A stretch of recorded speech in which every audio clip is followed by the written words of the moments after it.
Bună! Astăzi vreau să facem sortare pe animale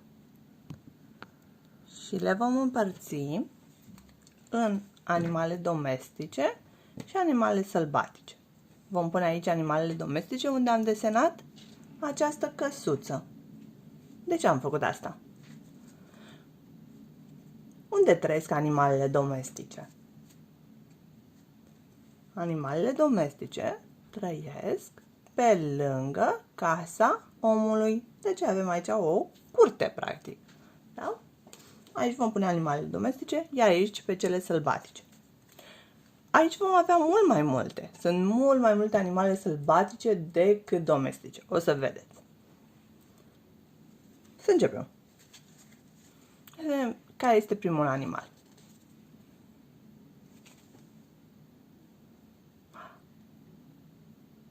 Ce am găsit? Este un tigru. Tigrul este un animal sălbatic.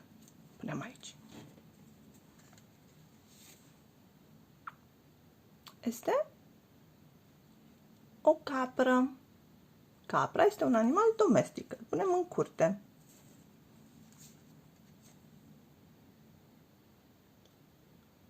Avem o girafă. Girafa este un animal sălbatic. O punem tot aici. Următoare este o lăcustă. Lăcustele și toate insectele sunt sălbatice. Noi nu creștem în curtea noastră insecte, nu avem nevoie de ele. De aceea toate insectele și toți cărăbușii și furnicile sunt animale sălbatice. Ce este aceasta? Mu, mu. Este o văcuță. O punem în curte.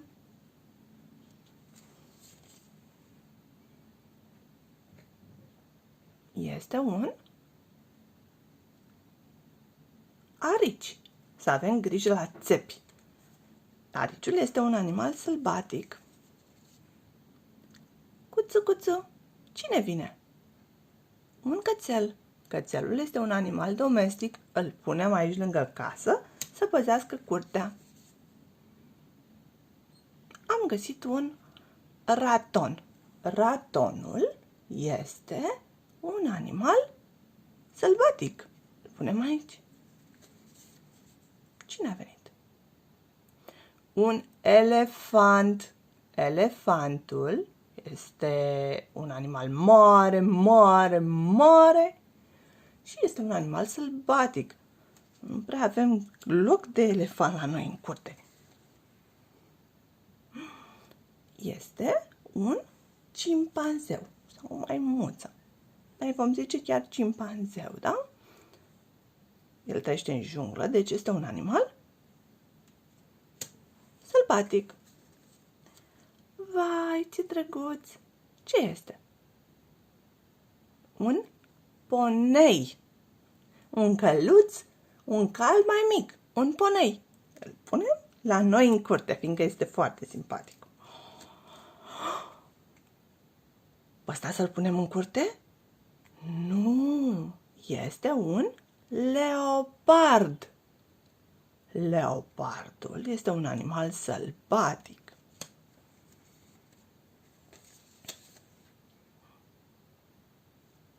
Cine știe ce este aceasta?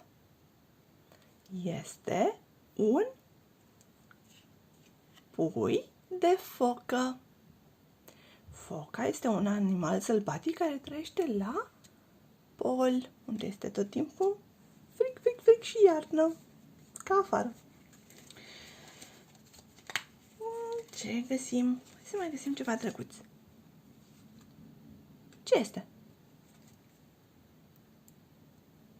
Este un ursuleț koala. Koala. Koala este un animal sălbatic. Și mai avem încă două, ultimele două.